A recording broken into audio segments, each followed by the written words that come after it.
All right, let's do some Mathity-Math. Says here, write the inequality that describes the story below, and then solve for the variable.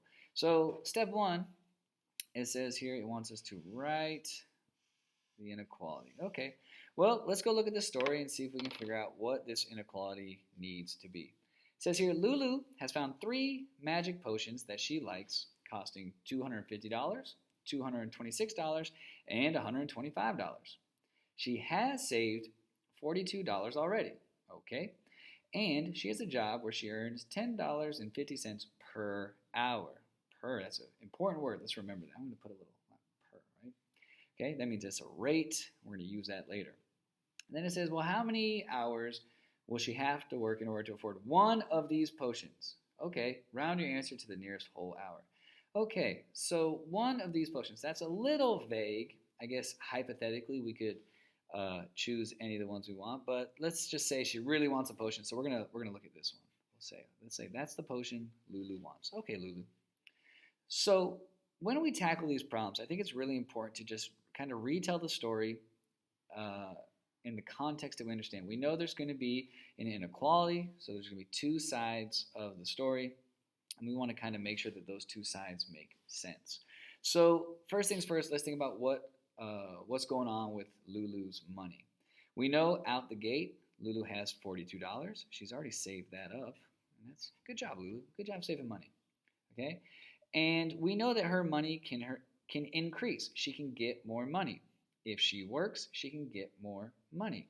And it says here, well, she can work and get $10.50 for every single hour that she works. But we don't know how many hours. That's what we're trying to find. So I'll just put an H here to help us kind of think, well, these are the hours that Lulu is going to work. We don't know how many yet. That's what we're going to find next. But then we're going to go to the other side of the inequality, and I'm not writing that yet. And over here, so this is her money, and this is like what she wants to buy, or the cost. So this cost over here we know is $125. Okay. So what we can think about, and we can kind of break this into 2 sides. It's kind of saying, well, over here, this is the money she has. Good, that's what she has. And this is what she wants to buy, or what she needs to buy, depending on how you look at it. And if you think about this, when you go to buy something, the money you have, can it be smaller than the thing you want?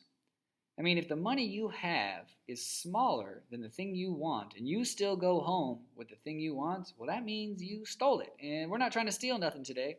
So let's think about this. The money I have, well, the money I have has to be bigger than the cost of what I want. That's how you pay for stuff. Now, it can be bigger than, but in all honesty, it could also be exactly the same, right? You could just use every single penny you have and pay the exact amount and get what you want. And so that's what this inequality says. It says everything over here is bigger than or greater than or equal to everything over here. And that is okay. What we have can be the same as what we want or bigger than. Then we would just have money left over. Okay, so at this point, now we just need to solve this inequality just using the basic balancing skills we learned in algebra. We want to get h all by itself. Before that, let's tackle this 42. This is a positive 42. The opposite of positive 42 is minus 42, or subtracting 42. So we do that to both sides.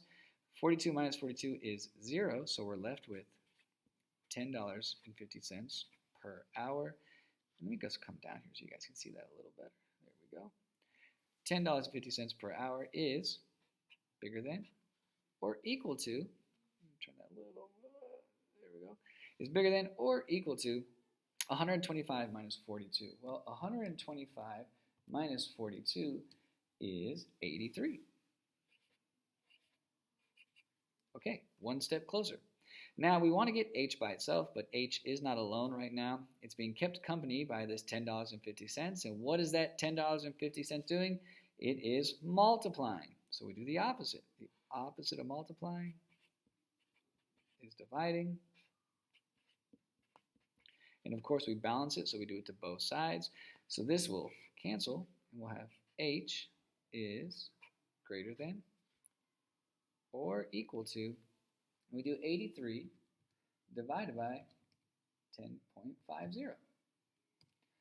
And that's going to give us 7.90, 904 hours. So what this tells us is it says, you know what? Lulu has to work at least 7.904 hours to get enough money she needs to buy that potion for $125.